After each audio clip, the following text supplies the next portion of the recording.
Welcome back to part 2 of our adventure through Phantasy Star 1. We will go right back on track and continue our journey.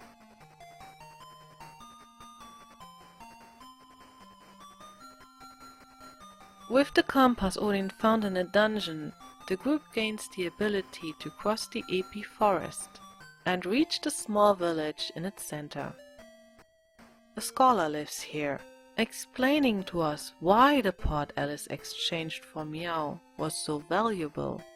It was made of Laconia, the strongest and hardest material in this whole world. Jrpg offers us 2 more names of people we not know yet, Dr. Luveno and Noah. The doctor used to have a laboratory in the Gothic forest. We heard that name before. It's somewhere in the west of Palma. The most interesting news for now, though, are gained from the town's patriarch. He hid a dungeon key in a warehouse, just behind Alice's home.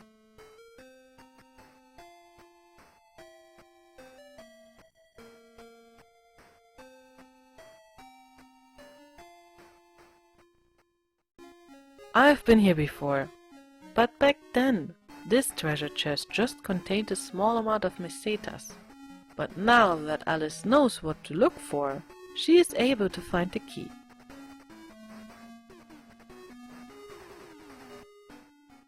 On Palma there are 2 caves with doors which can be unlocked thanks to the new key, and 1 door locked by magic. In Laala, the cave of the southern peninsula from Skion, we find nothing but enemies to train on, and pitfalls that nearly killed my whole group, by dropping us further and further down, forcing us to face more and more enemies on our frantic try to make it back out alive.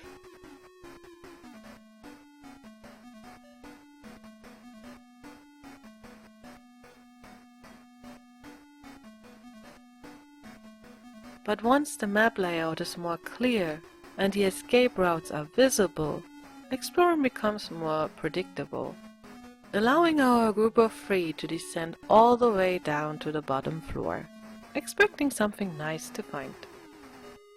Down here we run into the first unique enemy to encounter, a skeleton monster with a relative high amount of HP, which is still no match for our group.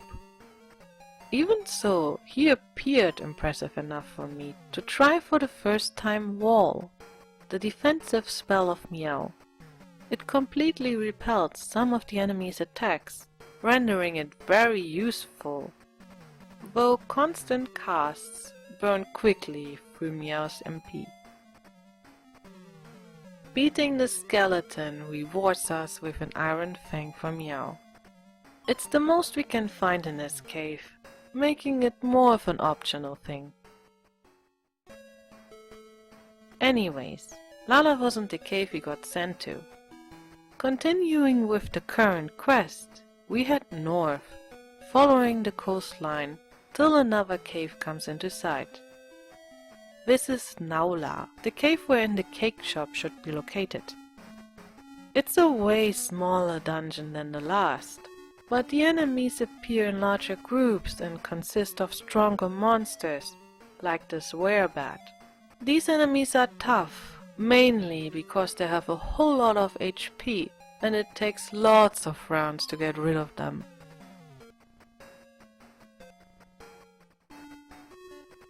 The pitfalls in here also irritate me and bring tension into the exploration process.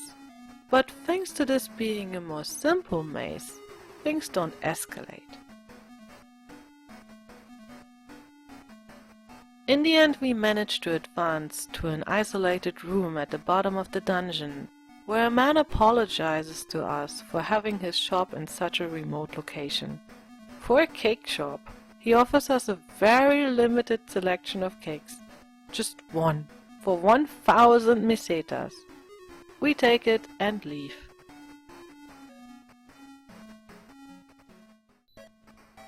With the divine cake in our inventory, we return to Paseo via the space line. In the capital's center lies a guarded tunnel. Well, sort of guarded, since its patrols are both fast asleep. Palmer's dungeon key works here as well.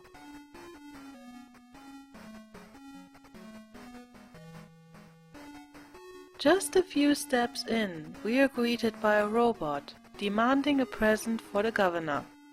The shortcake we just bought gets accepted fairly easy, and we are allowed to continue for an audience with the town's patriarch.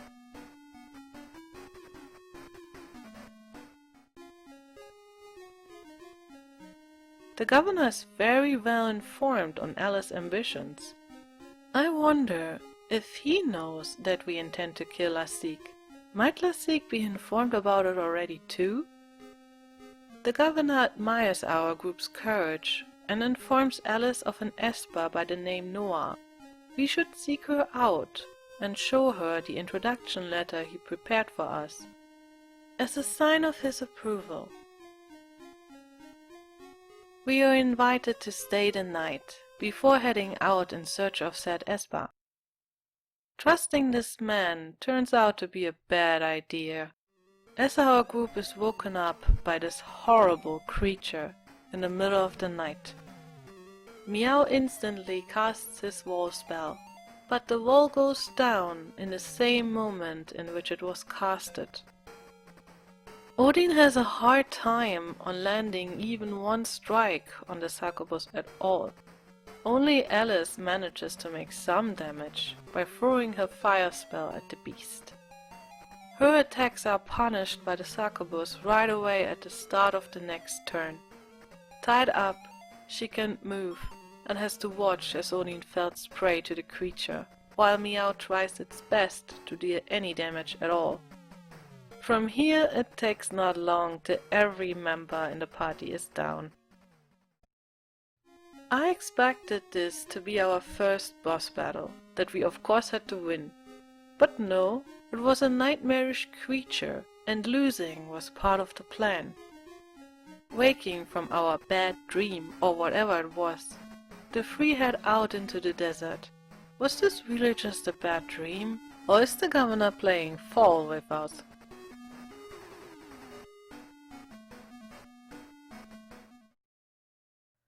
A way leads along a group of mountains and around the layers of the lion ants, which we can enter and fight in, but not cross.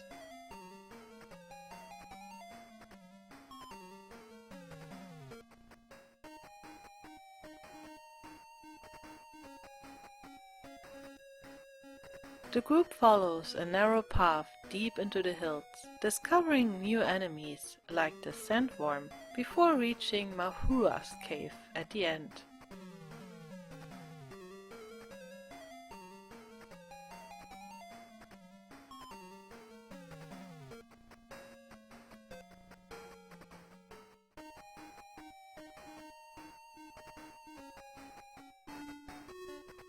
All the enemies on Motavia are stronger than what the group was used to on Palma. The dungeon makes no exception in this. We still reach the bottom of it rather fast, thanks to it being a rather small area. The Esper Noah is training down here. She's not pleased to find herself interrupted by Alice and her group, even though Noah makes this point clear. Alice requests her to read the letter she got from the governor before kicking them out. Noah apparently feels very responsible for the safety of the planets of the Algo solar system. For some reason, her goals seem to align with Alice's plan of killing Lasik. In order to advance, Noah urges the group to go and see Dr. Loveno at the Gothic Forest. This name sounds familiar. Wasn't he told to own a laboratory of sorts? Noah gives the group intel on how the forest can be reached, and navigates them to a manhole at the spaceport. For now I continue the exploration on the dungeon a bit further, and beyond the fake wall we encountered, leading one more level down, and wondering what treasures might be hidden in the deeper layer. Howsoever someone would find this without knowing it being here. In no time we run into another unique looking monster, but this time it's a freaking red dragon.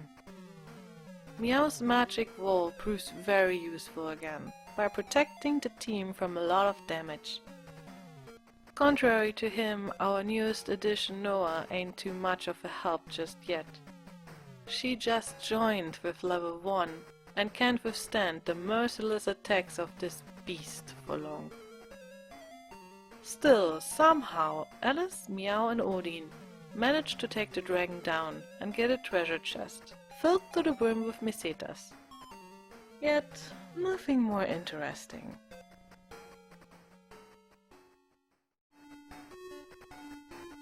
That was all I could find in this dungeon.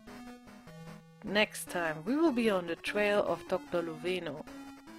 I wonder if we will find him and where our journey might lead from there. Let's discover this in the next part together. Until then, have a nice time. Bye!